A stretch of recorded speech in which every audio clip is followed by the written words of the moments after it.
Good afternoon, everyone. It is so great to see everyone here. Friends from years ago, new friends, meeting people for the first time, but definitely kindred spirits in a mission that we all share, which is just terrific. My name is Randy Ruta. I serve as the CEO for the National Health Council. It's my privilege to welcome you to the 2024 Science of Patient Engagement Symposium. It's going to be an outstanding program. I'm so excited to hear from all of our speakers and from you as we talk about issues that affect people across the lifespan. This is I thought, such an exciting theme for us to bring forward, and when you hear from our speakers, you'll see that we are really going to be exploring some new things in new ways as we think about what does it mean to look at health issues from a very young age all the way through to the kinds of issues that older adults might be experiencing. So the title specifically is Patient Experiences Through Their Lifespan, and I hope that we can have a candid and open discussion about patient-centered research and how it informs and it is informed by those experiences across the lifespan. Now, for those of you who don't know the National Health Council, and I know we do have some new-time visitors, let me just explain that this organization was created by and for patients more than 100 years ago. The mission of the National Health Council is to provide a united voice on behalf of 160 million people who have chronic conditions or disabilities and are engaged in the healthcare system as a result on a regular basis. The National Health Council is made up of 178 national organizations, the majority of whom are patient organizations representing patients themselves, such amazing thought leaders and partners in helping patients lead better, healthier, more quality lives. But in addition, we've got a strong contingent of clinicians, partners to patients in their healthcare journey, as well as business and industry, some of the most innovative companies that are here from the biopharma sector, the insurance sector, the medical device sector, are collaborative with us, all with the interests of patients as our focus. So we're just really excited to have that level and breadth of expertise as part of the National Health Council, and I count you all in as that talent and that resource. I do want to welcome those folks that are here that are not National Health Council members, because hopefully this high-impact convening will be a way for you to see who we are, what we do, and think about whether you would want to contribute either as a partner or as a member organization. That would be terrific, because I think collectively we have a big job to do, and we do it better when we do it together. And I, for one, really feel that the patient community, the healthcare community, the healthcare ecosystem is primed for change. I look out and see so many people who are leaders in their own organizations, leaders across the healthcare ecosystem, and I think I sense from you a pent-up readiness to have things be different, to have this journey, the journey that we're talking about here today, be literally transformational. I was just talking to Katie and to our speaker about, women's health issues, which have been a real focus of Katie's organization. She'll talk a little bit about that. Actually, there was a breakfast here this morning that Medtronic hosted that was looking at women's health issues, and it's like, well, geez, we're only 20 years into the 21st century. How is it that some of these conversations feel as if we've got so much work to do? But we're having the conversation, so that's a pretty terrific thing. So now let me talk a little bit about meaningful engagement of patients and their caregivers. What do we mean by that?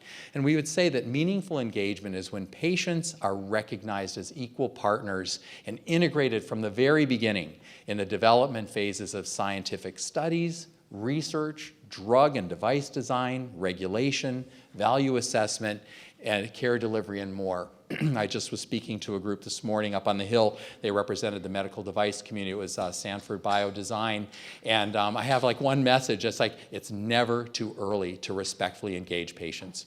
And if I think that's a mantra that we all bring forward in our respective areas, and it's true. And I think the work that we're doing here about patient engagement and the science around that means that we can speak from the heart as well as back that up with data and evidence that is so critical for decision makers.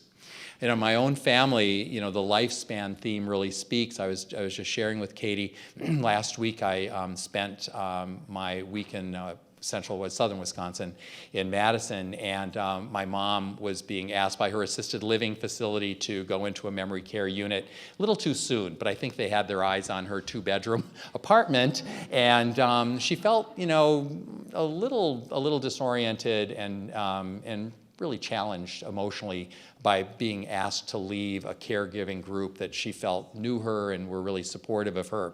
So I was there with my sister who lives nearby and really helped her make that transition to a really terrific assisted living facility that had some intermediate levels of care that are really going to support her needs. So wow, as a family member, that felt so great.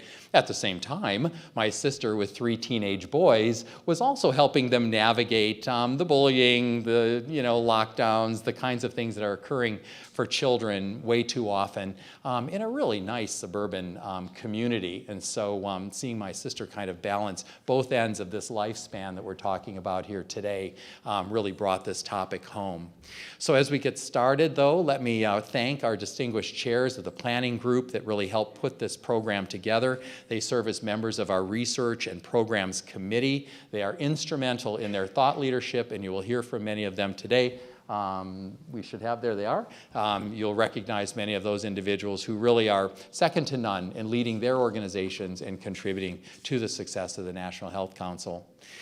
I also want to recognize our sponsors, because without our sponsors, we literally couldn't convene and we couldn't do the work that we do year-round on behalf of patients and caregivers and really the healthcare ecosystem. And again, I think you can see behind me some of the most innovative and generous companies that exist here in this on the planet, and have been longtime supporters of our individual organizations and of the National Health Council. Some of these organizations have been with us for decades, and we are, again, stronger, better, and more insightful by having the kind of input that they can bring that gives us understanding and perspective into business models, the way in which the innovation community, the healthcare community, serves the patients that we care so much about. And then lastly, I'd like to recognize the staff of our equity research and program staff. I think you may know many of them. I will list their names or read their names for you. Dr. Omar Escontrias, who you'll hear from after me, Silke Schock, who is just an amazing leader, Lillian Wittig, who's I just am so thrilled to have joined the team some time ago, Karen Mancera-Suevos, who is actually heading up our equity work and just an amazing contributor, all of whom just really deliver far beyond the 4-person team that they truly are by virtue of their talent, by virtue of their success in interacting with all of you and all of the constituencies, both internal and external, that are interested in our equity, our research, and our programmatic work, and also in the content that they bring forward every day. Their passion for our mission shows in the work that they do. It shows actually in this program. So thank you all to my close-in team, to the planning committee, and certainly to our sponsors that are here. So with that, let me have Dr. Escontrias come up and kind of launch us into our program.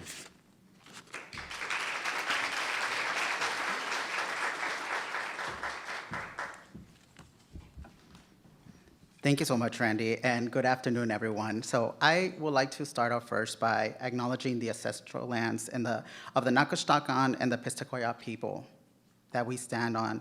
Every community owes its existence and vitality to generations from around the world who contribute their hopes, dreams, and aspirations, energy to making the history that led us to this moment. Some brought here against their will or drawn to leave their distant homes in hope of a better life. And also, some have lived in the lands for many generations that can't be counted. Truth that we know are barriers to these communities. We begin this effort also by recognizing that we have a responsibility to consider the legacy of colonialism as this nation, as a community, and also as researchers and as policymakers. We pay respects to those elders, past, present, so please take a moment to consider the many legacies of violence, displacement, migration, and settlement that bring us together here today. So I would like to take a moment and address the significance of this specific symposium, and I am very blessed and thrilled to lead this division of equity research and programs.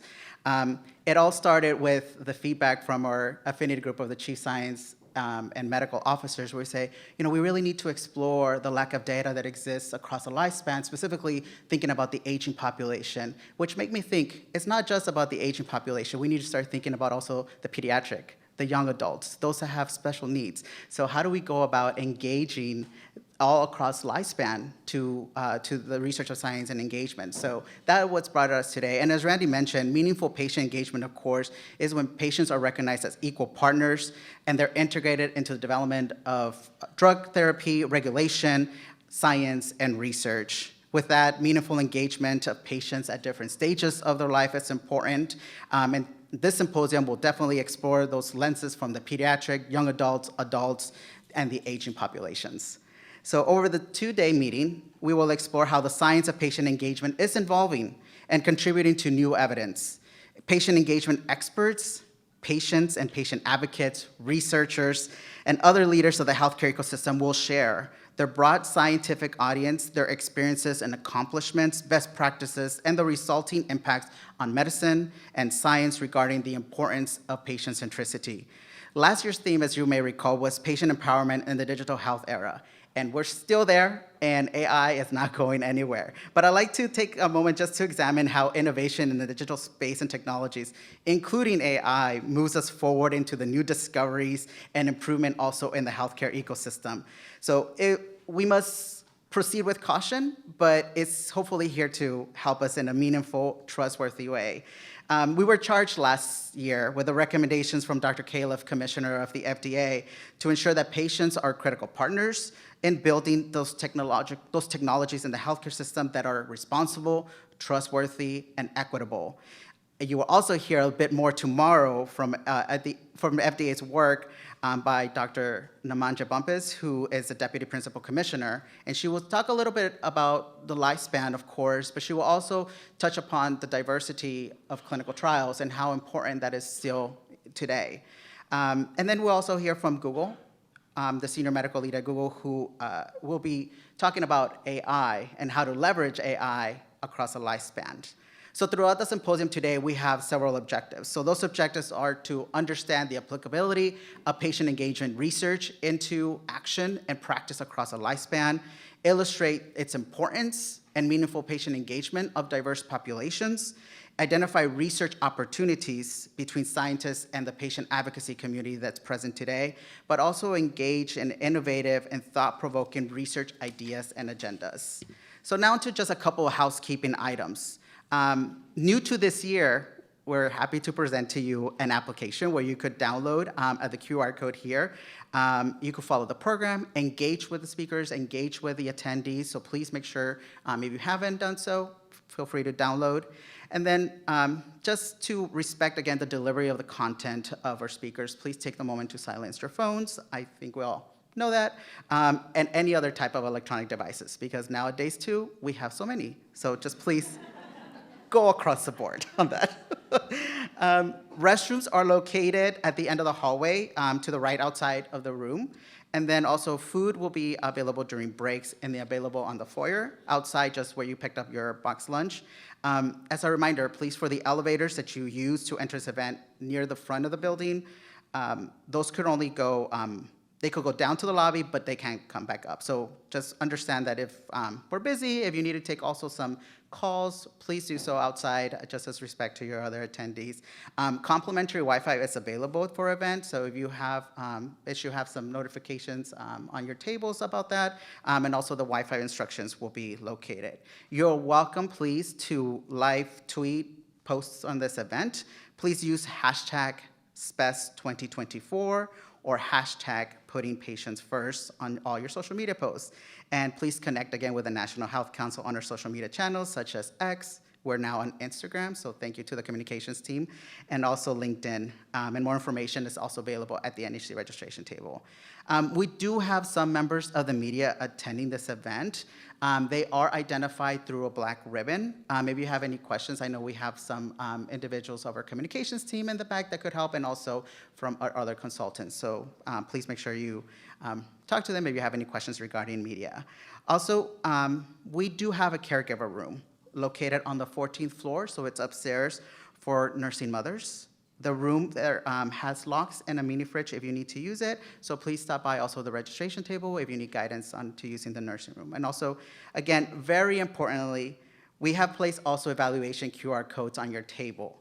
Your feedback and evaluation is really important to us in setting the stage for future NHC programs and future symposiums. So please, we do take all of your feedback into consideration. So just encourage you, if you're only attending day 1, please complete it. If you're attending day 2, also please complete it. So regardless of what day you're attending, please complete it. So thank you so much. Again, your feedback is very, very important to us.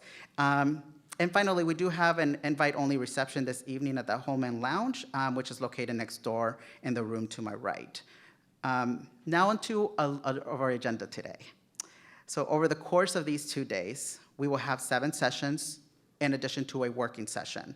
Each of us will be engaging with different patients, patient advocates across the lifespan. So please take the time during the breaks to network and just mingle with one another.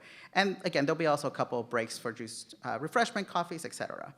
But most importantly, I do want to make sure that I take the time to highlight this, is to acknowledge our patient communities. We could not do this without patients and patient advocates and the entire patient community. As well as our NHC members in the room. Your research, advocacy, and patient-centered initiatives are admirable, and the NHC thanks you for your passion and dedication. So it's our dedication to patient-centeredness that is more critical than ever, and we are proud to have patients and patient advocates from all walks of life, from all diversity, from all experiences, moderate our sessions or be speakers today. And that's something that we're proud of here at the National Health Council. So we also thank you for all they do, and please help me give them a round of applause to all our patients and patient advocates.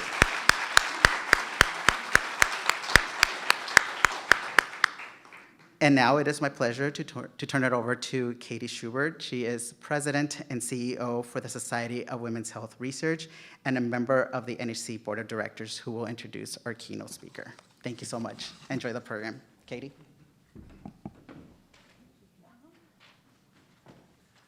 Thank you. Thanks, Randy, and thanks, Omar. Those lights are very bright. Congratulations to all of you and Leah and the committee on creating what I think is a really robust agenda, and we in the women's health space might call it something like womb to tomb, right? All the way across the lifespan.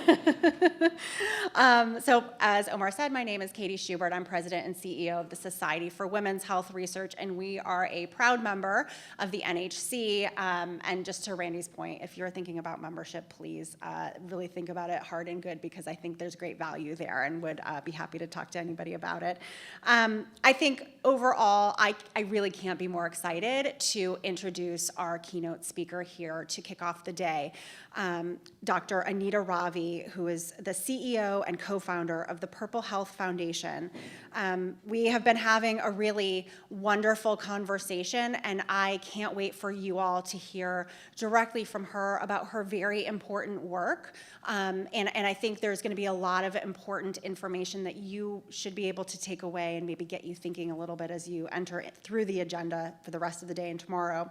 Dr. Ravi is a practicing physician who specializes in addressing the health needs of survivors of gender-based violence, and her portfolio includes collaborating with survivors of domestic violence and human trafficking in a variety of settings, including Rikers Island and immigration detention centers, developing policy on local and national committees focused on health equity and human trafficking, publishing peer-reviewed research, and conducting educational trainings and workshops centered around integrating trauma-informed care principles in healthcare delivery and research. There are some sensitivities in terms of this conversation, so we ask you to please keep them in this room as you're thinking about how this applies to your work. Please don't take photos, particularly of the slides, or record the information out of confidentiality. But I think with that, I'm gonna let Dr. Ravi get to it, and then we'll come back to do some questions afterward. Good morning, everybody. Thank you so much for just being here and listening to us. I am really inspired by Dr. Ravi's keynote. I will never look at stick figures the same. But it is truly groundbreaking work, and I know that all of us are very thrilled to be here. I am Elle Cole. I am an author, a mother to two, a podcaster, and I'm a caregiver. I have a daughter that lives with sickle cell and also type 1 diabetes. I'm also just grateful to have both of my colleagues here today. And today we are going to be talking about engaging pediatrics in research and care. So first we have Colonel Coffey, Stephen Coffey. I am super thrilled to be able to talk to you today. And Colonel Coffey is a career military officer. He serves as the Chief of Staff for the National Security Agency. He has a passion for patient safety, which was birthed through his son's experience following a diagnostic error and a lack of patient involvement.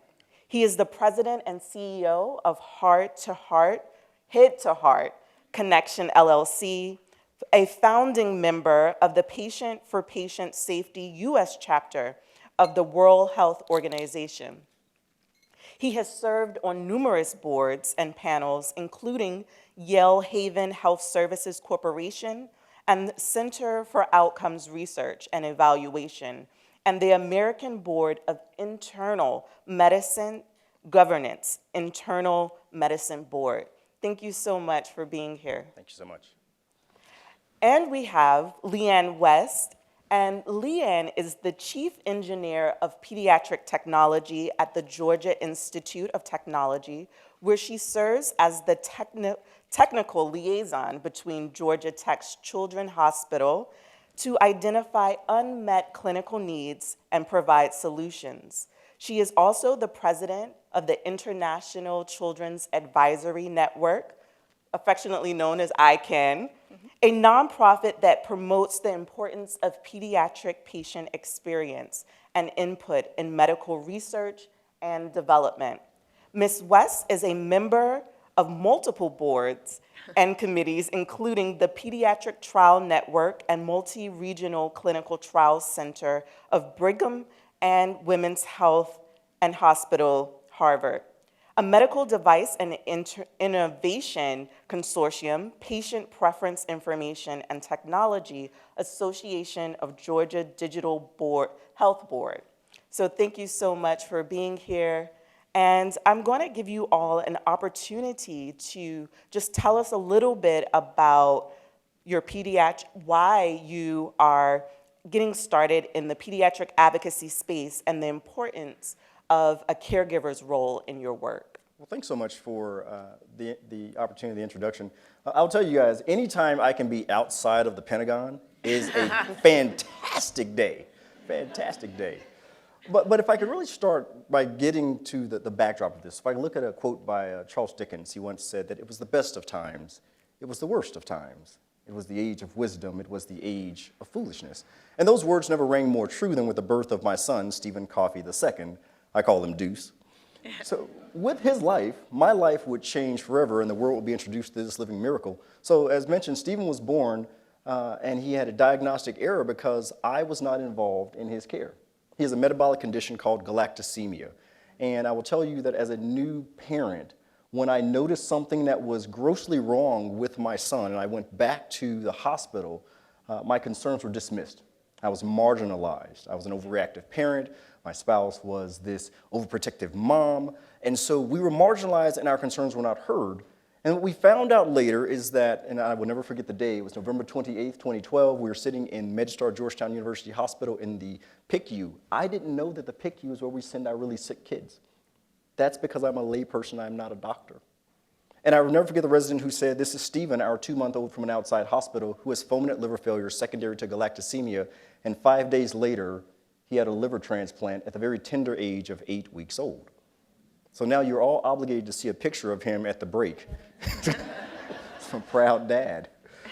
But what it caused me to start to see is that when I think about this idea of medicine, I think about those gaps and seams that are really transparent and visible seams at the same time. Transparent, because they don't see them, but they're visible to me as a patient, seams. I started to look at our healthcare ecosystem. And I started to see there's these silos that we have across our healthcare ecosystem that there make gaps and seams more prevalent.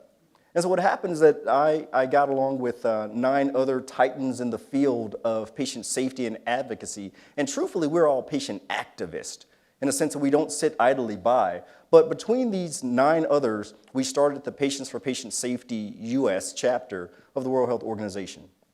Our total mission is to really just achieve those aims and goals that the World Health Organization set out to make care safer globally.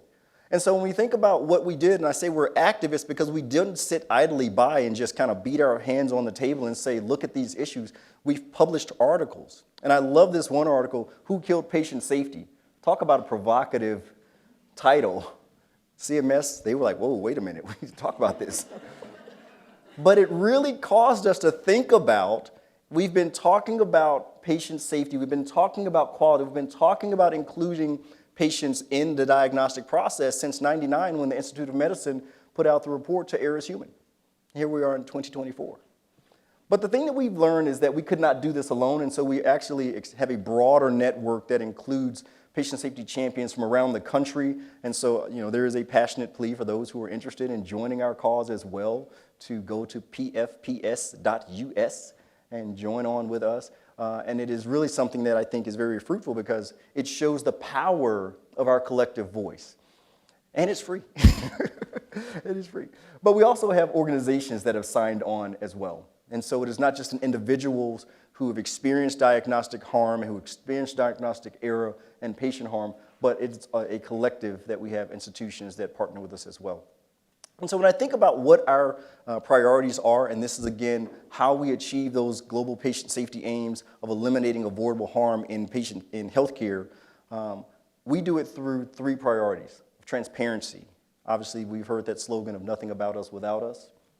We do it through transparency, but transparency is more than just including me, but it's also being transparent about billing. It's important to talk about transparency in what's really going on, taking my data points. What if they had taken my insight as a parent about my son during the initial screening and used that, or if they told me, hey, I don't really understand what's going on with your son. Maybe he wouldn't have had a transplant, right? So we look at transparency. We look at accountability and oversight. And go back to that slide I presented earlier that there's so many stovepipes and silos that there's not often this single coach, if you will, for the broader game that we have in healthcare. There's so many people that do so many things differently. As an active duty military officer, I can tell you that I remember seeing this acquisition slide when we were fighting the war in Iraq and Afghanistan, and it's like the spaghetti bowl of who gets to own something, and everyone's pointing fingers. And it's the same thing that happens in healthcare. And the last big tenet being patient and family engagement. Because I believe that the patient and the family are that third set of eyes. I was on a talk with one of the presidents at Microsoft on AI, and he said, AI is the second set of eyes to providers. And I said, but the patients are the third set of eyes. I can tell you everything about my son from November 28, 2012, December 5th when he had his liver transplant to today, what his AST, ALT, GGT, prograph numbers are, and how he was affected when something went wrong. We're that third set of eyes. So I look forward to the discussion with you all, and it's really great to be here.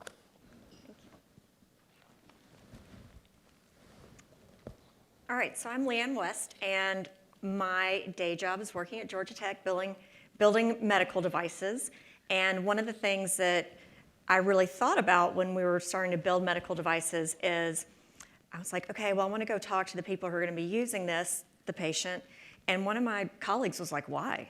I was like, because they would be the ones using it. Why am I building something if it's not going to be used? So I just always found that really interesting. And now I've come into pediatrics, and it's just been great. So I want to tell you about the job that doesn't pay me, which is the International Children's Advisory Network, or ICANN.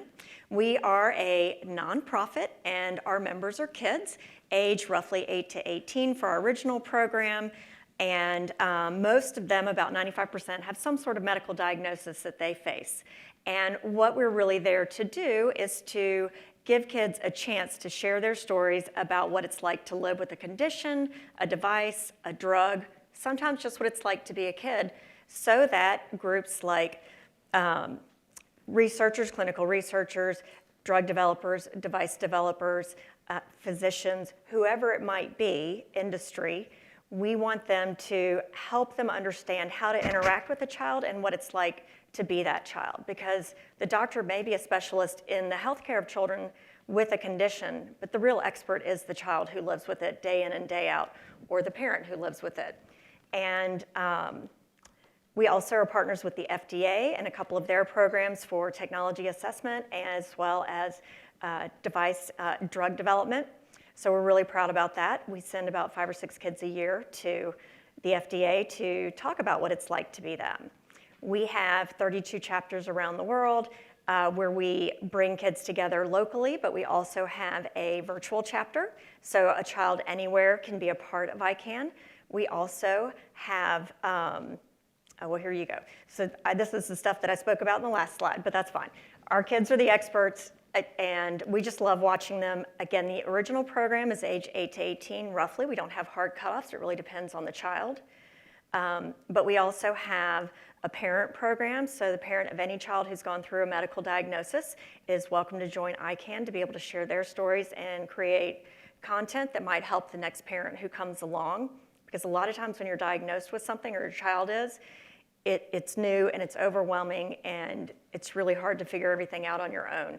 So we encourage parents to join as well. We have a young professional network, and we started this just a couple of years ago because some kids who came through our original program didn't want to leave when they kind of aged out after graduating high school. And so we said, we'd love to have you stay and still give you these opportunities to interact with industry and groups like the FDA or AAP. And the other thing that we did, though, is we allowed any child to participate, any young professional to participate who has an interest in a career in healthcare. And it doesn't matter to us if it's public health, advocacy, becoming a doctor, building drugs or devices. We want them to come in. And my underlying goal for that program is that literally from day one of thinking about a career in healthcare, that they know that the patient is the center of everything. So I hope when this next generation grows up, we don't even have to have these conversations, right? It's just going to be known that you talk to the patient, you understand the patient, and you listen to the patient. And we also, so we don't leave out a critical part of the family, is we include siblings now. So we just started our siblings program, and often these kids have their own stories to tell, and often these kids are left out of things, or parents can't come to things because they're taking care of their brother or sister, and these kids know that, and they try their best to deal with that and be 100% supportive, but it is difficult for them. And so we just felt like ICANN shouldn't be another place where that family member is left out. So we decided to start a siblings program. And then some of the things that we do at ICANN, so if you work with our kids, if you come to us as industry, we can do focus groups, we can do surveys with them, we can give you feedback about things, we can one of the things we do is do a seal of approval program. So if our kids review something for you and give you feedback, then if you take that feedback, we have you do that, send it back to us so we can show our kids that their voice mattered. We think that's a really important part of the feedback loop, because if I'm giving you information and I never hear back that anybody did anything with it, then I'm not going to be so likely to give you information again. It's not worth my time.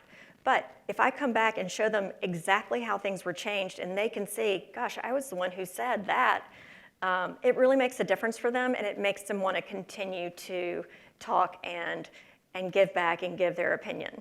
And I think it's just really, it's a wonderful program for these kids to not only interact with professionals, it helps them interact with other kids like them. It's a wonderful safe space for them where other people understand the things that they're going through, even if they don't have the same condition. And it's just really fantastic to be a part of it. And it's all free to the families to be a part of it, to start a chapter, to join a chapter. We pay for families to come to our annual conference. So if anyone is interested in being a volunteer to help us, we would love that. We rely heavily on volunteers. There are only 2 employees. My role is volunteer. Everybody else's role is volunteer except for those 2 employees. And we do a lot of things that are really wonderful for these kids and families. And we would just love to see it continue to grow. Oh, and here's a slide for our sponsors, because otherwise we couldn't do anything without these groups. If you scan the QR code, you can be taken to our website, icann.health, and learn a little bit more about us. So thank you. Wow, that's really incredible. two things really touched me about what you both said. The first one is that you talked about being an expert as a parent. You, as a caregiver, we really become experts on our children and their health. And I know that for many of you, this is a passion that you are willing to do no matter what. And when you talked about ICANN and you mentioned a sibling program, to me that really touched home because I have twins, but only one has a medical condition. And I know we've been to many appointments, and when my daughter was little, they would give her sister who had the appointment a toy, and they wouldn't give her hers, but we're going through this together. And so the sibling begins to think that maybe it's something wrong with me. And I think it's very important to make it very inclusive, so I'm glad that you mentioned that. So all of us on this panel, we are all authors. And I know that we're very passionate about teaching other people about, the information that we find. So what was the impetus for you to become an author or publish different books? Kind of share your story around that. So I'll tell you, one of the things, my son, it was a labor of love, right? So Stephen and I wrote a children's book called Baby Stephen's Gift of Life. You can find it at truevinepublishing.org, right? You always got to make a push, right? But it was really a labor of love. I'll tell you how I started it was because I looked at a way, it was therapeutic for me in the beginning to write this manuscript of a daily journal of how his journey started from December the 5th through December 5th of the following year. And it was 365 days, every single day, ups and downs, and there were some really, really good days and some really, really, really tough bad days. And it was therapeutic. So it also helped to inform my family because everyone wanted to call in and all these things. There was a website that I'd used at the time to keep everybody informed. And what I found is that inspiration struck that we should turn this manuscript, which happened to be like 500 or 600 pages of stuff, into a children's book. So I go to this publisher, and the publisher was like, you do know that 5-year-olds don't read 600-page books. So I was very, very, I was touched when he said that, and I was like, wow, you're going to take my pages and turn them down to like 15 pages now? But the illustration is beautiful. But really, really, it was a bit of passion that came from pain. And writing the children's book was a way to, one, leave something with my son so that he was able to understand what he had gone through. And little boys, my gosh, he is 11 years old now, so it's a challenge for him to see that your specialness is not because you're different. Your specialness is because you survived. And there's a lot into that. And the last thing I think it gets to is really the transparency and the trust. The writing of the book, the publishing of a children's book led me to be able to speak to a different group of people because oftentimes children are sort of left out when it comes to big, meaty kind of medical topics. And this was something that was very approachable for them. And so we gave a little bit of transparency that you're not into this by yourself. There are other kids who are going through things just like you. And that, of course, helped to build some trust. So that was some of the reasons why we ended up writing the book. Yeah, I love that. So we did it for a very similar reason. We have two that ICANN has published, and the first one is called I Can. And the idea behind it was when we had all of our kids together at our conference one year, we had them give us a couple of sentences about things they were told they were not going to be able to do, but yet they can. And we got, 15 or 20 submissions, and we put it together in a book. And we really wanted to be able to show people, you can kind of make your own future, right? Like, you don't have to go by what other people tell you you can or can't do. And so we thought that was really important for these kids. A lot of the reason that the kids participate in ICANN in general is because it helps them take back control over something that has really taken control of their life. And so this is just another step in that process. And we had two of our girls from our Italy chapter illustrate the book, and that was really fun. And so it's a great thing. It's very inspirational to read. And really wonderful. And some of the kids, interestingly to me, some of them talked about never being able to walk, and now they can with braces. But one kid was like, I'm short. They told me I couldn't play sports, but I do, And so I was like, all right, I'll take that. That's good. Because it doesn't really matter what about you is different. If somebody tells you you can't, the fact that you overcame it is really great in my book. And then the other book that we have is with the Pediatric Trials Network, and we had our kids do illustrations, write stories, write poems, write their story, take photographs, whatever it might be. And it was all around, what do you think about clinical trials? And we know it's so important for kids to participate in clinical trials and for drugs and devices to be made for them, because they really are not. They're usually made for the adult and then pared down for the child, made smaller or lower dose. And we put this book together along with quotes from doctors who talked about why clinical trials are important. And then this book is getting ready to be published, and it will be given to kids who are considering a clinical trial so that they can see that they're not alone and that other kids have been through it, and this is the way they dealt with various parts of being in a clinical trial or things that just make them happy in general, or take their mind off of things. So we're super excited for that book to come out, to be given to these kids. Incredible. One of the things that I've been wondering is, do you have any tips on how to communicate complex information, especially after that first diagnosis? You know, I think it goes back to really that trust and transparency piece. Trust is built through transparency. And I'll reflect back on my son's experience, and so a little more of his story there. We were told about this diagnosis of galactosemia and told laypersons, go tell these doctors what this is at a larger hospital.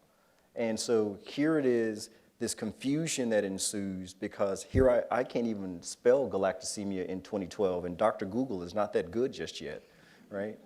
And so there's this lack of transparency in that. There's a confusion that happens when we were discharged and the smaller hospital who actually had the right diagnosis said, stop giving him milk, and the larger hospital said, give it, and we said, wait a minute, we just got discharged today, and they told us to stop, and you're saying, no, keep going. And they said, well, defer to the large hospital, keep giving him milk. We don't want to change something later on down the line. So if there had been some transparency to build trust, when we have these complex diagnoses and conditions, that's the foundation and the building block of how we get better and safer care. That's how we get inclusive care, because we're being transparent. It is really okay, and I've had about 16,650 people that I've met over. 600 of them worked directly for me, and I saw them, and I'm like, it is okay to tell me you don't know. It is not okay for you not to try to go find out, but it is okay to tell me you don't know. And I want that. And as a patient, as a caregiver of a patient, I want my providers to be transparent with me, but moreover, I want them to treat me as a partner in the care. And that's built through trust and transparency. Absolutely. So, during COVID, everything went online, and a lot of our kids had to do their care online. And so it was something that we decided to talk about at our conference. And we were like, okay, so you as the younger generation, you've grown up with technology. We're guessing that you really like the virtual appointments and doctors, so you don't have to go to the doctor all the time. And overwhelmingly, our kids said, no, I want to have the face-to-face time with my doctor. And it was all about the relationship with that doctor and the trust that they have in the doctor and the fact that they know someone who really knows about them and their history, but is also interested in things like, I know you play golf, or I know you play baseball, how's that going? Because they really want to be recognized as a person before they're recognized as a patient. And I think that trust and relationship that they develop with their clinicians is really special and great. And again, a little bit surprising that they didn't like the virtual visits. But then the other thing from the parent side, what we've heard are things like being kind. And so our parents who lead our parent program both have children who were neonates, and one of the parents had been there for a few days with their child very sick, and had seen people walking around, and her child gets diagnosed with this condition, and it's devastating for the family, and it's very difficult for them to process what's even going on, because again, doctors use words that you've never heard of, and you feel stupid asking, or you can't even think to ask, right? Because you're going through something else. And And so, but immediately after they were diagnosed, this person she had seen on the hall came up and was like, hi, we really want to sign you up for this clinical trial. And she is like, what? Like, this is horrible timing. Why are you talking to me minutes after my child has been diagnosed? I'm just trying to process this. And she's also like, I've seen you, and you've been walking around, and you've never even once smiled at me or said hi to me, but now you come over and talk to me in this horrible time. And she just said, you know, if you could take the time to smile and talk to everybody around and not just the people that you're focused on because you want something from them, she's like, just that personal kindness goes a long way. Wow. I think we're hearing a common thread of human first Absolutely. throughout the day, and I think that is very, very powerful. It sounds so simple, but it will go a long way. Both of you have experience in working with huge global organizations like the World Health Organization and international hospital systems. What are some things you've learned about best patient engagement practices with children? Well, I think one of the things, and you really touched on it, is that pediatric patients are not just tiny adults. Yeah. They're not. And I can go back and tell you that medical devices are not made for pediatrics. When we tried to find a blood pressure cuff and it didn't fit, they're not tiny adults. And you have to think about, even when you give anesthesia to the pediatric patients, it can absolutely change their brain development and their functions, right? So really getting that paradigm shift that a pediatric is a small little adult, because they're not. And that's something that's hard because that goes to the essence of when you're learning about medicine. You're trying to diagnose, and I've got what this differential is, and I know what I should be doing, but you have to account for the fact that this is a pediatric patient, so it's different. But there's a second part about it when you talk about the engagement piece. Because in dealing with pediatrics, I mean, you're talking from birth through 18, and in some models it goes up to around 21, right? And there's a different way to engage at every single stage of their development. The one thing that I would go back to is when we also look at things like hospital policies. And so this is what I want you to take away from this is the theme of we have to change the paradigm of how we engage and really be very cognizant, front of mind, that this is not dealing with a patient. So with a parent or an adult rather. It's sort of like in my mind, if you've ever used that app Waze, right? I did. I use it a lot. And so I think you have to look at it in terms of like Waze and a traffic cop, right? If you're sticking in the mindset of here are policies, here's the practice, here's the way we do things, you're being a traffic cop. But when you use Waze, if there's an accident, if there's a slowdown of traffic, it reroutes you. And we have to change our paradigm of saying, I just don't want to get from point A to B, but I want to get there efficiently. That's Waze. I want to change how I engage with pediatric patients. I can't just look at them as a tiny adult. I have to look at them individually and say, there's a difference I have to take into account when I'm diagnosing, when I'm trying to treat, when I'm looking for compliance, right? Those are the things we have to do first, is change that paradigm, and those are the practices that I would encourage. Ditto. It's really true. Thinking about the child also as a person first, again, understanding them, really getting to know them, listening to them, all of those things are really important. And, you know, it's something that we try to encourage at ICANN is feeling like you can speak up so that you know your doctor should listen to you. Because often the kid is not even talked to. The parent is talked to instead, and they'll say, I'm the one going through this, talk to me. And I think that that's really important, is just to remember that they are a person too, but not a tiny adult. And you need to really listen to them and hear them when they talk and understand what they're actually going through. The things that they go through are really different than the things that even we went through as kids. So it's really hard for us to know the kind of things that they're gonna think are important. And I just want to give one example. When a study was being done with kids before a clinical trial, they were asked, what is important for you as an outcome of this clinical trial? And it was children with muscular dystrophy. And the 10-year-old boy said, I don't care that I can walk for 10 minutes. What I really care about is, can I play with my friends online? So I really just want to be able to use my hands and fingers.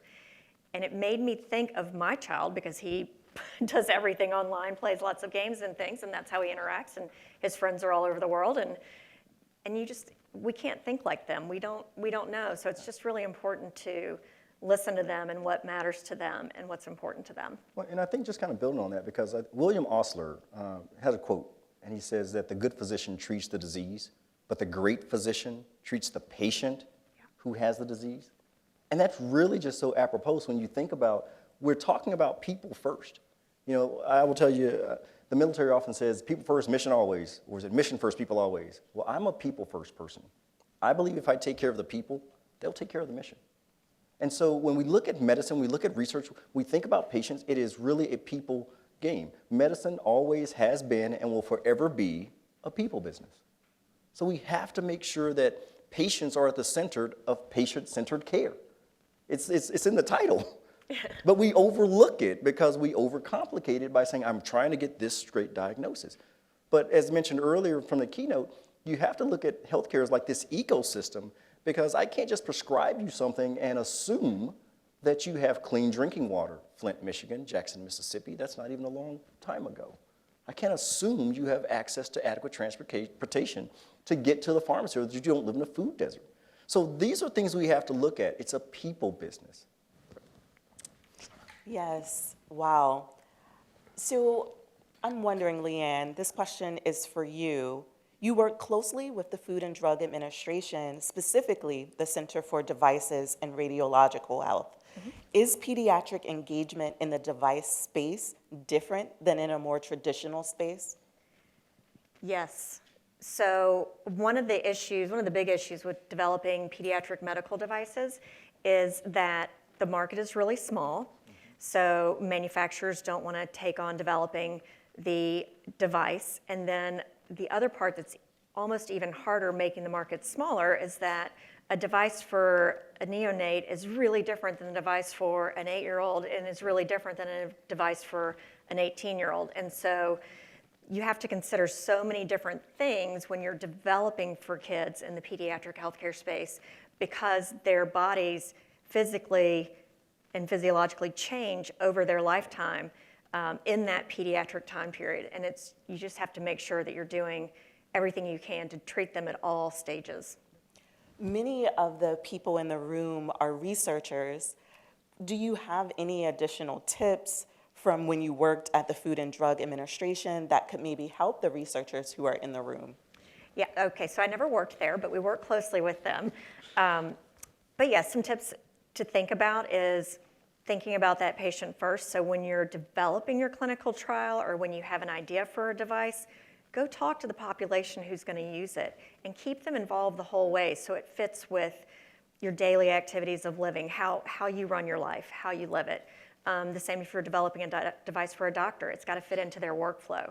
But if you think about the patients at the very beginning, before you fully design the device, while you're doing testing of it to make sure it works for them, but also if you have to do a clinical trial, include the patient then too. Before the clinical trial, talk to the patients and the caregivers, show them the consent form, show them the protocol, and understand, is this understandable? Is this in language that people can understand, so that they know what they're getting into, so that they're more likely to stay a part of the clinical trial. And also, if you have them look at a protocol, then you can think about, are there any showstoppers in here? Things like, I can't come in every Tuesday at 10 because I'm in school. Or if you're going to make me stay, it's literally, we've seen that. Or you're going to make me come in for a full day for tests or observation, can you please do it on a weekend so I don't miss school? So things like that, the kids, they know it's important to them and you should listen to it. But if you can help think, okay, well, we can do that on a Saturday instead of a Tuesday, great. So just, kind of being practical about things, but bringing in the family members in the very, very beginning before you actually ever really do anything, and keeping them involved the whole way is really the way to go. Yes. Wow. So, Colonel Coffey, this question is for you. And I know we both are caregivers, and working with children means working with caregivers. So what are some steps researchers can take to improve trust with caregivers in their relationships with their patients? Well, so I think one of the things, and you really just touched on it, it's really managing expectations and understanding what the measure of success looks like. So there's success for doctors and for researchers in a sense that, hey, I want to get this done, I've got this timeline, I've got all these little milestones I want to meet. But for patients and for family members, for caregivers, success is how long is this hospital stay going to be? How many days am I going to miss being at work? And so when you put that into your rubric of when you start to measure and figure out what success looks like, then you start to actually become more inclusive of your patient population. And that's really how we start to make everybody understand and be on the same page with the diagnosis. So I think that's an important part, is just really understanding that we have to cage what success looks like, and not just in the clinical sense, not just in the research sense, but we have to look at it holistically, that everyone has to have success. How many days am I missing from school? How many days am I missing from work? Am I going to be able to still do some of the things that I've wanted to do and been doing?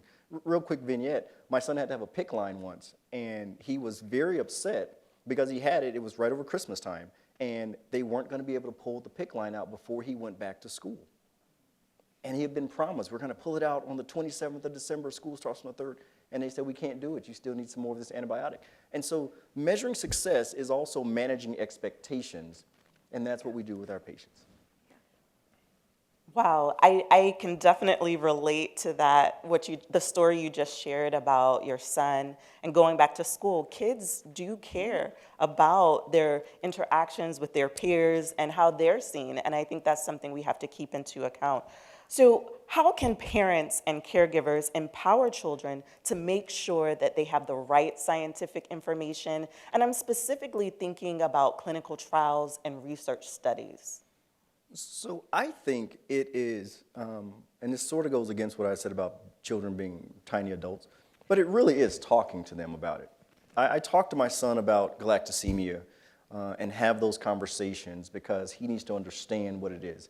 When you think about something like a clinical trial, it is absolutely talking with your pediatric patient and including them, because they're a lot smarter and more resilient than we often give credit to, right? So it's really having those open conversations with them to make sure they know that, first of all, you want to have evidence-based information, because a lot of times as you get older children, and my son now knows how to get on the internet, which is terrifying, but you have to be careful of what they're looking up and make sure that they have trust to come ask, and that you have that open communication about things like that.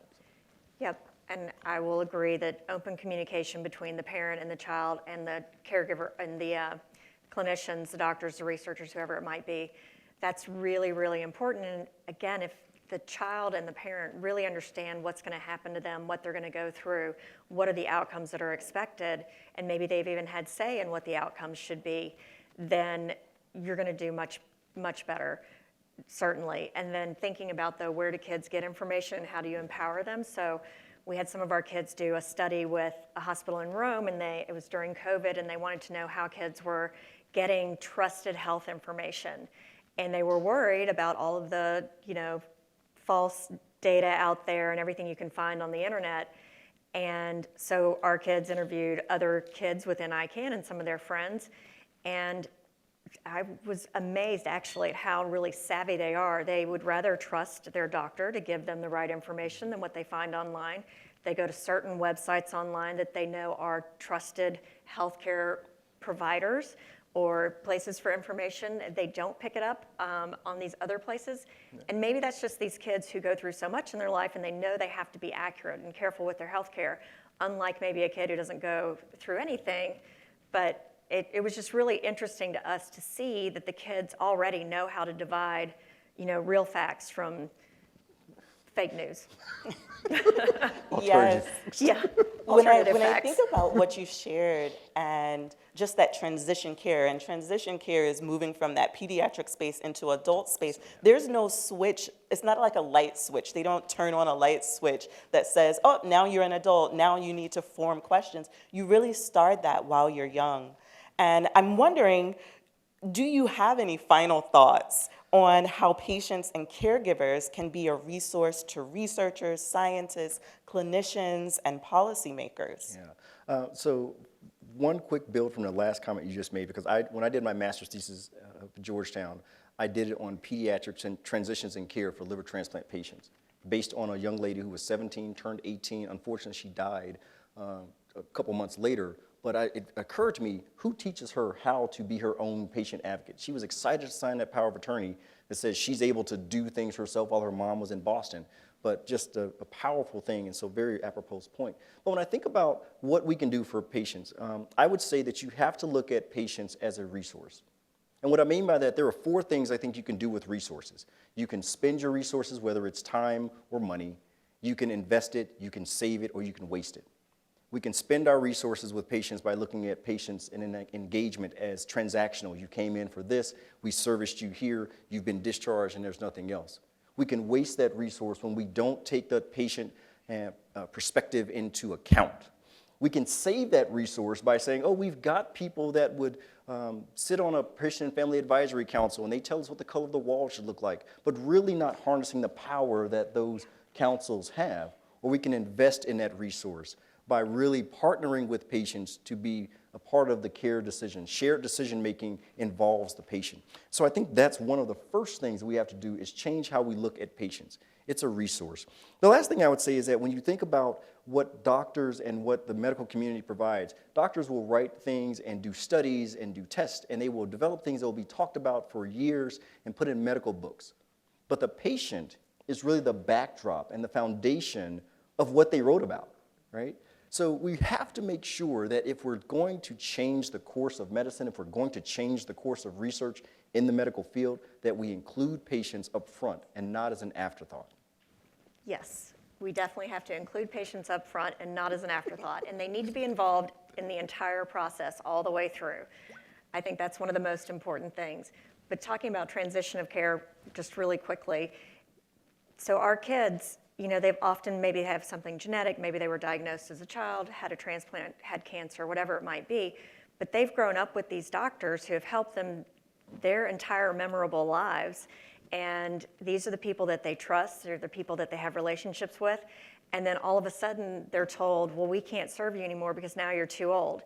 And it's really a tough transition that really should be handled delicately and really with the patient, really helping them understand how they can navigate from there, not just handing them a folder that says, these are the things you need to think about. That's what my kid got when he turned 18 from his pediatrician. I was like, wow, we've never even opened that envelope. But I think, you know, really doing things with the kids and understanding that this is going to be hard. They live with something that's difficult, and there might not even be that many specialists in the world who have expertise in what they have, except for these pediatric doctors that they knew and know. And I just think it's a really difficult time. It truly is. This has been phenomenal. I have enjoyed listening to both of you, as I'm sure the audience has as well. We only have time for maybe one question. We have a break that's coming up. I know that you guys have a next session at 3. So if there is one question before we dismiss for break, that would be great. You can go to the mic and ask your question. I see one person coming to the mic. If no one else is going to go for it. And I know, and you've talked a lot, really excellent. You've talked a lot about, you know, researchers, doctors need to include the patients as a resource. I'm at the table back here. If anyone has any examples of how, from the bottom up, communities or patients, that's who I work with, say to their local health system, their local hospital, clinics, we have a lot of things that we would like to be different about your hospital or your research. If anyone has examples of from the bottom up of saying, we have something we want to say, how to, you know, making that change from a doctor researcher says, I'm going to include patients the other way around. I'd love to hear it. So I'll give you 2, actually. So one was when, I'm a founding member of the MedStar Georgetown University Hospital Patient and Family Advisory Council. And when the hospital was looking to build a new hospital, somebody injected themselves and said, hey, I need to be on this design committee with you, totally outside of my scope of military officer. And they're looking at me like, huh? But it was me saying, we need to look at, like, when you go to the emergency room. The emergency department doesn't have, you know, phone chargers, but I can go to the airport and have a phone charger in my seat, right? You need to think about patients for that. So that's a very shallow example of me saying, hey, there's a thing we need to do from a physical stance. From the research stance, MedStar has this Institute for Quality and Safety. And again, I just done a talk with them on AI, and it was like, why aren't we talking about this, how AI can actually help us? Because patients are using it. AI, we use AI, it is a thing, it is not going away, we use it now.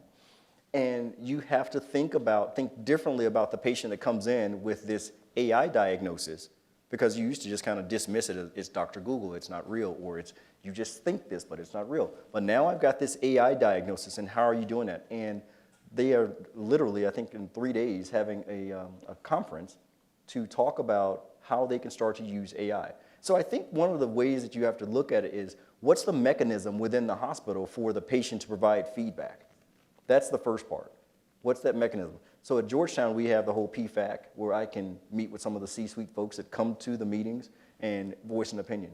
But absent that, it was, here I am at a talk, and I go talk to somebody and say, hey, we should look at AI also. And there's a way of doing that. So first, figure out what's the right mechanism that you have. And if there's not one, then you have to establish one. And there's a whole cultural talk we could get to about how do I get the C-suite to actually, recognize patients have a voice and value. So that's a little bit. We can talk offline too if we need. And I would say, so ICANN works typically with a youth advisory council that's already established at a children's hospital. And they might be giving insights on, flavors of ice cream or whatever. But they do sometimes have really significant things that get said and told. And so I think, with a program like ours, we are all about empowering that patient and that caregiver to be able to figure out how to do the next step, how to be heard. But I think that if you're working closely with researchers, or your researchers are working closely with clinicians and families, then that's a whole level of interaction that can move somewhere. So for example, we had researchers going in and they wanted to make the waiting room at the area of a cancer hospital more enticing for kids, and they're thinking fun colors and games and virtual reality. And one of the kids that they were working with, because they wanted to get input from the kids on what would be great, she just said, I want a bathroom where I can throw up in private. And yes, exactly. And you're just like, okay, it's just so different. But what happened there is we're working so closely with the clinicians who were leading the cancer center at that hospital, and the hospital is building a new hospital, and they changed the architectural drawings to make sure that that happened. And so I think that if you have everybody working together in unison, you can make the difference. Absolutely. So this has been fantastic. That was all for this particular session, but thank you all for listening.